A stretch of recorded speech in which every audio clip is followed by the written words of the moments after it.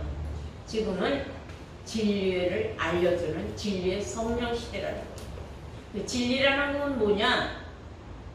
요한일서 5장 7절에 보면 진리는 성령이라 그랬어요. 성령은 진리라 그랬어요.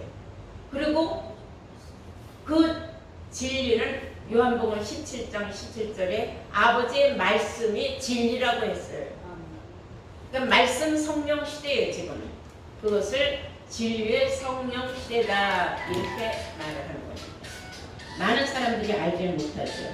그래서 그러하나 진리의 성령이 오시며 그랬어요. 요한복음 16장 13절 그러하나 진리의 성령이 오시면은 그가 그랬어요. 그는 누구예요? 진리의 성령이 너희를 모든 진리 가운데로 인도하시리니 모든 진리는 뭐예요? 성경 전체를 아울러서 하나님의 말씀 가운데로 인도를 한다. 그럼 진리 성령 받은 자는 하나님의 백성들을 어디로 인도하게 되어 있어요? 진리 가운데로 인도하게 되어 있어요. 그래야 진리의 성령이 퍼지는 겁니다. 진리 가운데로 인도하시리니 그가 자의로 말하지 않고 오직 듣는 것을 말하시며 장래의 일을 너희에게 알리시리라 그랬어요. 그 진리의 성령은 장래의 일을 알려준다. 성경은 말합니다. 14절에 그가 내 영광을 나타내리니 내 것을 가지고 너희에게 알리겠습니다. 이것은 원래 예수님의 것인데 예수님이 비둘기 같은 성령만 받으시고 십자가에 못 박혀 돌아가셨어요. 그래서 진리의 성령을 나타내지 못했지만은 원래 이 진리의 성령도 예수님의 것이었다 이거예요. 그러나 그 일을 이루지 못한 것을 마지막 때에 가서 이루는 자들이 나온다. 바로 여러분들인 줄로 믿습니다. 그러므로 진리의 성령을 받으면 언제 일을 알려줘요? 장래 일을 알려줘요. 내가 장래 일을 안다는 건 대단한 거예요. 예수 믿으면서 내가 죽으면 어떻게 되는지 모르는 사람들이 얼마나 많습니까? 막연하게 천국 간다고 해요. 죽으면 그 곧장 천국 가느냐? 아니에요. 왜 죽은 사람들한테 천당 갔습니까? 하고 시체한테 물어보지 않고 고이 잠드서서 하는 건 또 웬 말이냐 이거예요. 그래서 이런 모든 것을 내가 천국은 어떻게 가는지 가는 건 어떻게 가고 죽어서 가는 건 어떻게 가는 건지를 다 알려주는 것이 바로 진리의 성령이다. 여러분들 이제 확실하게 이해가 되셨습니까? 네. 예수님 말씀하시기를 오늘 본문에 인자는 기록된 대로 가보니와 그랬어요. 그러면 예수님은 기록된 대로 이 세상에 오셨다가 기록된 대로 가셨다는 거예요. 그 예를 들어서 예수님은 어디에서 사셨느냐 하면은 나사렛이라는 동네에서 원래 사셨어요. 거기에서는 그러나 태어난 곳은 베들레헴 땅에서 태어났어요. 우리도 모두가 자기가 태어난 곳이 있고 그 다음에 또 태어난 것을 본적지라고 해요. 그리고 이제 이리저리 부모 따라서 옮겨갔든지 내가 자유로 이사를 갔든지 하면 타향으로 가서 이리저리 살죠. 그런데 저도 제가 남양홍시인데 어려서 중학교 들어갈 적에 저길 떼오라 그러더라고요. 본적지에 가서 호적 등본을 떼오라 그러더라고요. 근데 지금은 뭐 동사무소나 뭐 시청에서 온라인으로 다 띄는데 그 어렸는데 제가 남양이라는 곳을 버스를 타고 무럭무럭 찾아가서 남양에 가서 제가 그 호적 처분을 뗀 적이 있어요. 그걸 내가 지금도 안 잊어먹고 생각. 그 당시에 예수님이 이 세상에 태어날 적에는 베들레헴 땅에서 응애하고 태어났다는 거예요. 원래 예수님의 엄마 아버지, 예수님의 마리아 엄마 마리아 뱃속에 있었을 때에 갑자기 아우구스라고 하는 가이사라의 총독이 명령을 내린 거예요. 행정명령. 오늘부터 호적 정리 기간이다 그랬어요. 느닷없이. 그러니까 호적 정리를 하러 가야 돼요. 그런데 요셉은 마리아가 임신을 했잖아요. 그러니까 이제 뭘 해야 돼요? 혼인신고를 해야 되죠. 그냥 혼인신고를 지금은 아무 데서라도 자기가 사는 곳에서 하면 되는데 그 당시에는 안 그랬어요. 그래서 혼인신고하러 호적지를 가는 거예요. 누구 호적지를 가느냐? 남편의 호적지를 가는 거예요. 남편이 누구였어요? 요셉이에요. 요셉은 다윗집의 족속이에요. 다윗집의 후손이에요. 그러니까 그 원래 본적지가 베들레헴 땅이었어요. 그래서 유대 땅 베들레헴으로 호적을 하러 배부른 마리아를 데리고 요셉이 데리고 거길 가게 돼 있어요. 그것도 하나님의 섭리예요.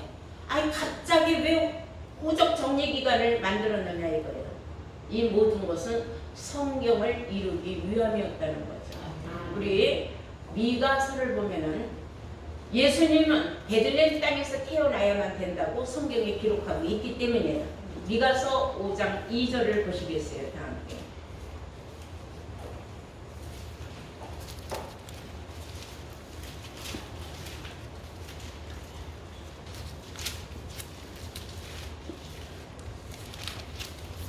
미가서 5장 2절입니다. 베들레헴 에브라다야 너는 유다 족속 중에 작을지라도 이스라엘을 다스릴 자가 네게서 내게로 나올 것이다. 그의 근본은 상고의 태초엔이라 그랬어요. 자, 여기서 상고의 태초라는 것은 태초에 하나님 말씀에 계시니라고 그랬죠. 요한복음 1장 1절에 하나님이 말씀이라고 하였어요. 그러면 예수님이 육신적으로는 사람을 씌웠지만은 영적으로는 하나님의 아들이에요. 하나님의 씨죠. 영적으로는. 그러니까 말씀이죠. 말씀이 하나님이라고 했습니다. 베들레헴 에브라다야 너는 유다 족속 중에 작을지라도 이스라엘을 다스릴 자. 그러니까 이건 육신적인 왕이 아니라 영적으로 예수 믿는 이제 모든 족속들을 이스라엘이라고 한다고 하지 않았습니까? 여러분들이 이제 호세아서 10장 1절에 보면은 이스라엘은 무성이 열매 맺는 포도나무 열매라 그랬어요. 이스라엘이라는 뜻은 그러므로 이스라엘을 다스릴 자가 네게서 내게로 나올 것이다. 네게서 베들레헴 땅에서 태어날 것이다 하고 예언을 했는데 미가 선지자가 예언을 했어요. 이 일이 이루어졌어요. 다 함께 누가복음 2장을 보시겠어요? 지금 우리가 성경은 기록된 대로 이루어진다는 사실에 대해서 공부하겠습니다. 2장 1절을 보시겠어요? 누가복음 2장 1절.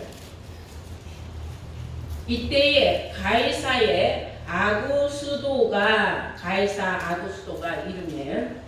영을 내려 천하로 다 호적을 하라 하였으니 이 호적은 구레뇨가 수리와 총독되었을 때에 첫 번 한 것이라.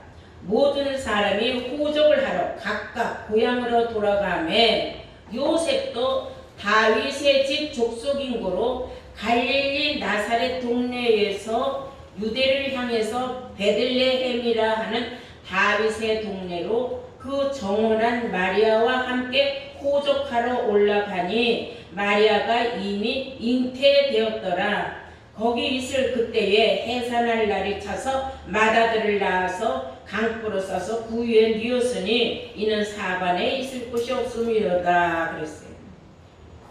자, 예수님이 왜 베들레헴 땅에서 태어나야만 했는가를 성경은 기록된 대로 이뤄줘야 되기 때문에 느닷없이 네가 선지자는 구약시대의 선지자인데 신약시대에 와가지고 그 아고두스라고 하는 총독이 갑자기 호적 정리기관을 만들었단 말이에요. 그 당시에 마침 마리아는 임신 중이었어요. 만삭이에요. 둘이 요셉이가 이미 어떻게 해요? 아이는 가졌고 마리아는 자기 아내가 되었으니까 데리고 호적을 하러 가요. 자기 동네 말하자면 자기 호적지로 가는 거예요. 거기가 어디라 그랬어요? 베들레헴 땅이었어요. 그래서 베들레헴 땅으로 호적을 하러 갔는데 몸은 있는 대로 정말로 만삭이니까 빨리 풀어야 돼. 애를 낳을 준비를 해야 되는데 갑자기 조그만 동네에 외부에서 사람들이 막 몰려드는 거예요. 호적을 하러. 그러니까 요즘 말로 말하면 여기서 사관이라는 거 여관이라는 뜻이에요. 숙소를 얻을 데가 없어서 어느 그 사관집에 가서 사정을 해서 지금 몸을 풀어야 되는데 풀렸다고. 참 방진달래도 방은 없지만 저 마구간은 비어있다. 그래서 예수님이 마구간에서 태어나게 된 겁니다. 이제 무슨 말씀인지 이제 기록된 대로 성경이 이루어지는 과정을 알았죠. 그 뒤로도 우리 주 예수님은 십자가에 못 박혀 돌아가실 수밖에 없었고 모든 것이 기록된 대로예요. 그런데 십자가에 못 박혀 돌아가실 때도 편안하게 돌아간 것도 아니에요. 아니 그 입고 있는 옷까지도 막 군병들이 막 찢어갖고 서로가 제비 뽑아서 누가 속옷을 가지고 가나 해보자고 제비를 뽑았는데 그것도 기록된 성경을 응하기 위함이다 그랬어요. 다 함께 요한복음 19장을 보시겠어요.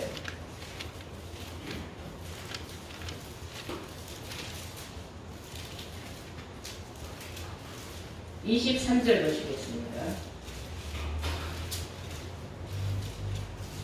찾으신 줄 믿고 군병들이 예수를 십자가에 못 박고 그의 옷을 취하여 4깃에 나눠 각각 한 깃씩 얻고 속옷도 취하니 이 속옷은 호지 아니하고 위에서부터 통으로 짠 것이라. 군병들이 서로 말하되 이것은 찢지 말고 누가 얻나 제비 뽑자 하니 이는 성경에 저희가 내 옷을 나누고 내 옷을 제비 뽑나이다 한 것을 응하게 하려 함이라. 군병들이 이러한 일을 하고 그랬어요. 성경에 기록된 모든 일을 군병들이 하고 있었다 그 말이에요. 과연 이런 말을 누가 기록했느냐? 시편 22편에 이미 기록된 상태였어요. 다음에 시편 22편을 보시겠습니다.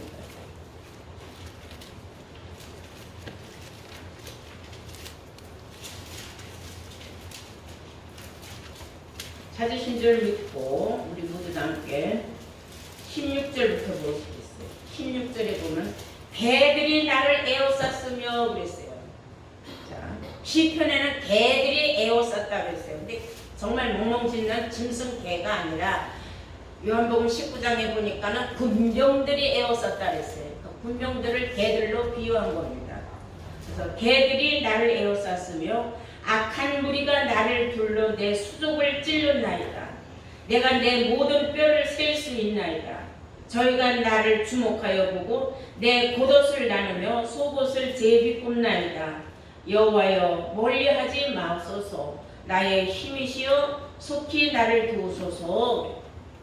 이렇게 시편에 기록된 대로 개들이 예수를 십자가에 못 박고 둘러서서 그것도 부족해서 저 옷 좀 우리가 뺏겨가자 하고 서로가 제비를 뽑았다 이거예요.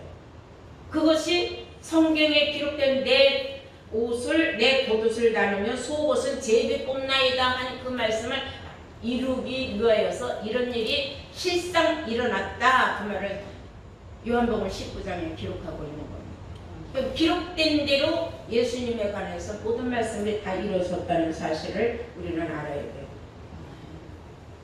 자, 그래서 우리는 왜 성경을 알아야 되느냐 하면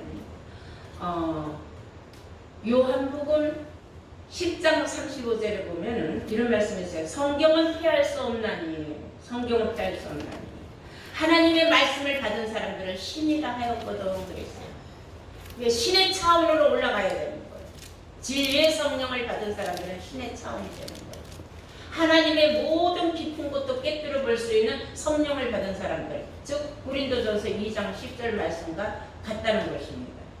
이 말씀을 우리가 이제 잘 받아들여서 갈라디아서 3장 9절 말씀에는 이런 말씀이 있어요. 그러므로 믿음으로 말미암는 자는 믿음에 있는 아브라함과 함께 복을 받을 것이다. 성경에 기록된 말씀을 그대로 믿는 사람들은 아브라함이 받는 그 복을 그대로 이어받을 것이다. 그랬어요. 이 말씀을 받아야 되는데 사람들은 사람을 보고 예수를 믿어요. 그게 얼마나 잘못된 겁니까? 그것은 진리의 성령이 아니죠. 진리의 성령을 인도하는 대로 진리 가운데로 인도함을 받아야 되는데 그런 인도함을 받지 않냐고 육신적인 일로 인도함을 받는다는 거예요. 영적으로 인도함을 받지 않냐고. 그래서 요한복음 6장 63절에 영은 살려주지만은 육은 무익하다고 그랬어요. 아무 구원하고는 관계가 없다고 성경은 말하고 있다는 걸 아시기 바랍니다. 로마서 10장 17절에 보시면 믿음은 들음에서 나며 들음은 그리스도의 말씀으로 말미암는다. 그러므로 믿음은 그리스도의 말씀, 성경 복음을 들어야 믿음이 그것이 이루어지는 거고 성장하지 세상 말 들어갖고는 절대로 몸만 바쁘게 교회에 왔다 갔다 해서 믿음이 생긴다고 볼 수는 없다. 확실한 믿음, 구원받을 수 있는 믿음, 영생을 얻을 수 있는 믿음은 오직 성경 속에서 내가 성경을 듣고 깨달아야 돼요. 그것이 그리스도 안에는 모든 지혜와 지식의 보화가 감춰져 있다 하고 골로새서 3장 2절에 기록하고 있기 때문인 줄로 믿습니다. 골로새서 2장 2절에서 3절까지 말씀 보면 하나님의 비밀인 그리스도를 깨닫게 하기 위해서 지혜와 지식의 모든 보화가 그 속에 감춰져 있다는 것을 너희는 알아라 하는 말씀이 있어요. 이런 말씀을 우리가 놓고 볼 때에 우리는 첫째 가장 중요한 것은 성경은 기록된 대로 이루어지고 있다. 또 이루어졌다. 전에 과거에도 이루어졌고 현재도 이루어지고 있고 앞으로도 이루어지고 있다는 사실. 그러면은 우리는 성경을 꼭 알아야 되고 우리는 어떤 성령을 받아야 된다는 걸 알았어요? 진리의 성령을 받고 커다란 깨우침을 알을 때에 그리스도 안에 있는 지혜와 지식의 모든 보화도 우리가 캐낼 수 있다라는 말씀을 깨달은 줄로 믿습니다. 자, 그래서 기록된 대로 마지막에 이루어진 과정을 보면은 예수님과 가룟 유다의 그 차이점을 우리가 보겠어요. 어떤 결과가 그들에게 기록된 대로 이루어졌느냐?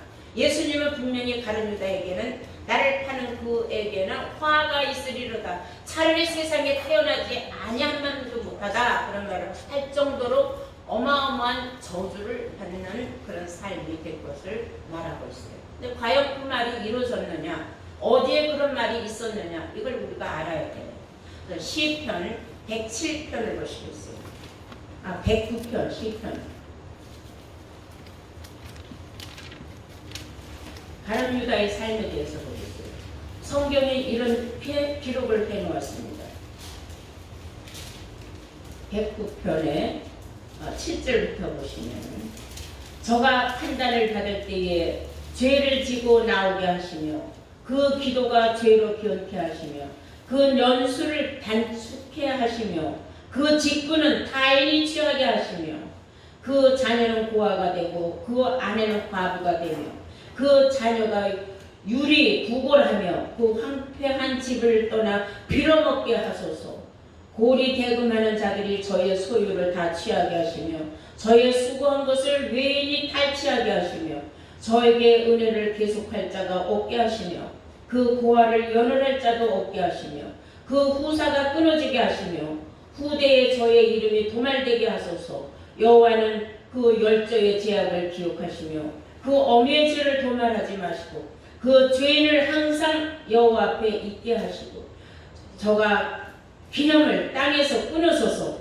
저가 긍휼히 여긴 이를 생각지 아니하고 가난하고 궁핍한 자의 마음과 상한 자를 핍박하여 죽이려 한 영혼이리다. 저가 저주하기를 좋아하더니 그것이 자기에게 임하고 축복하기를 기뻐하지 아니하더니 복이 저를 멀리 떠났으며 또 저주하기를 온 입듯 하더니 저주가 물같이 그 내부에 들어가며 기름같이 그 뼈에 들어갔나이다. 예수를 팔아먹은 자의 말로가 이렇게 된다는 것을 성경은 기록하고 있어요. 근데 과연 그 일이 기록이 이루어졌다는 것이 얼마나 불행한 일이고, 불행한 일이라면 불행한 일이지만은 정말로 성경을 우리가 피할 수 없고 성경을 우리가 부인할 수 없다는 거예요. 잘 아는 바 마태복음 12장 30절에서 31절까지 사람이 이 세상과 저 세상에서도 사함을 받을 수 없는 것은 성령 회방죄라 했어요. 성령 회방죄. 이 세상과 저 세상에서도 사함을 받을 수 없는 죄다. 사함을 받을 수 없는 죄는 육신이 어떤 죄를 지은 것이 아니라 성령을 회방하는 죄다 했어요. 성령은 뭐라 했어요? 진리라고 했어요. 진리는 아버지의 말씀이 진리라고 했어요. 말씀을 부인하고 말씀을 믿지 아니하는 건 좋은데 말씀을 욕하고, 그러면 말씀이 하나님인데 하나님을 부인하는 거예요. 그렇고 어떻게 복받기를 원하고 어떻게 구원받기를 원해요. 예수님의 입에서 나온 모든 말씀은 다 하나님의 말씀을 증거하고 전했는데 제자랍시고 따라다녔던 가룟 유다가 그런 자기 선생을 팔아먹었다는 것은 성령을 회방한 죄예요. 그보다 더 무서운 죄는 없는 거예요. 앞으로 오는 세상에서도 사함을 받지 못하는 그런 죄는 성령 회방죄라 했어요. 무서운 죄입니다. 우리 모두는 항상 마음의 명심해서 하나님의 말씀을 회방하는 죄는 절대로 사함이 없다는 걸 여러분들 명심해야 될 줄 알겠습니다. 우리 모두 다 함께 사도행전 2장을 보시겠어요? 그가 얼마나 비참하게 죽었는지 성경이 알려주고 있습니다. 우리에게. 사도행전 2장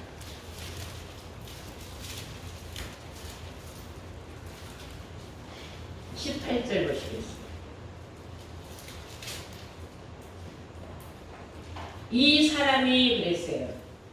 이 사람은 누구냐면 가룟 유다를 말하는 거예요. 17절부터 보시면은 이 사람이 본래 우리 수 가운데 참여하여, 즉 예수의 12제자 중에 참여하여서 이 직무의 한 부분을 맡았던 사람인데, 이 사람이 불의의 싹스로 밭을 사고 후에 몸이 곤두박질하여 배가 터져 창자가 다 흘러나온지라 그랬어요. 죽는 것도 편안하게 못 죽었어요. 자기가 나중에 깨달았어요. 잘못했다는 거예요. 그래서 은사인 흰양을 10원도 안 쓰고 그대로 갖다가 성전고에 갖다 놓는데 성전에서 대세자정되게 안 받았어요. 더러운 돈이라고. 예수 팔아먹은 피값이라고 해서 아겔다맛이라 하는 피밭을 샀어요. 그런데도 제사장들도 용서를 안 해주니까 가룟 유다가 살 길이 없는 거예요. 그래서 자살을 했어요. 곤두박질에서 떨어졌다 그랬어요. 높은 데서 곤두박질에서 떨어졌는데 그냥 땅바닥으로 뚝 떨어진 게 아니라 나뭇가지에 걸려서 배창자가 걸려서 찢어져가지고 터져서 떨어져서 죽었는데 얼마나 비참한 삶을 살다가 죽은 거예요. 그 가족들도 다 유리하는 고아와 과부가 되고 이제 후손은 끊어지고 아무도 그 사람들의 가족을, 가룟 유다의 가족을 누가 도와줄 사람도 없고 성경에 기록이 되어 있으므로 그렇게 됐다 이거예요. 이것이 이렇게 이루어졌다는 거죠.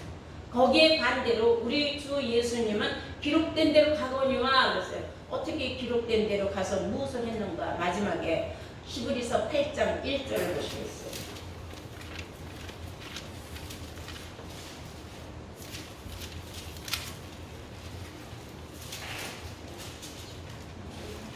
이제 하는 말의 중요한 것은 이러한 대제사장이 우리에게 있는 것이라. 그가 하늘에서 위엄의 보좌 우편에 앉으셨으니 그랬어요. 예수님은 지금 어디 앉으셨다고 그랬어요? 하나님 보좌 우편에 앉아 계셨어요. 기록된 대로 십자가에 못 박혀 돌아가시고 순종을 하셨다는 겁니다. 거역하지 아니하고 자기의 타고난 그 하나님에 대한 자기의 그 믿음 충성을 그대로 보여줬잖아요. 내가 이 잔을 안 마시면 안 됩니까? 하고 하나님 앞에 물어봤지만 하나님의 그것은 하나님의 용납하지 않았어요. 그도 내 뜻대로 마옵시고 아버지 뜻대로 하옵소서 하고 그는 그 잔을 마셨다는 걸 십자가에 못 박혔다는 겁니다. 그래서 그 결과 성결한 영으로 하나님의 아들로 인정이 되어서 3일 후에 부활하시고 3일 만에 승천하시고 그 다음에 올라가서 승천하셔서 하나님 보좌 우편에 앉아 계신다고 성경은 말하고 있어요. 자, 여기에 대해서 더 뒷받침해서 히브리서 12장 2절을 보실까요? 히브리서 12장 2절 보십니다. 믿음의 주요 그랬어요. 믿음의 주요 또 온전케 하시는 이인 예수를 바라보자. 그 예수를 우리는 바라보자. 저는 그 앞에 있는 즐거움을 위하여 십자가를 참으사 부끄러움을 개의치 아니하시더니 십자가에 못 박히는 그런 참 수치스러운 기가 막힌 일도 아무 죄 없이 십자가에 달렸지만 그런 부끄러움도 개의치 아니하시더니 하나님 보좌 우편에 앉으셨느니라. 아멘. 하나님 보좌 우편에 앉으셨다 그랬어요. 결과요. 여러분 잠시 잠깐 내가 받는 고난과 역경과 환난은 있지만 그렇다고 해서 우리가 기록된 말씀을 외면할 수는 없습니다. 성령을 회방할 수는 없습니다. 끝까지 우리가 믿음의 주를 바라보는 그 믿음으로 기록된 말씀대로 이루어진다는 사실을 깨달은 사람들이라면 끝까지 이겨서 우리가 그날에 그 영광의 보좌에 함께 우리가 동참할 수 있는 축복을 여러분들이 누릴 수 있기를 예수님 이름으로 축원합니다. 아멘.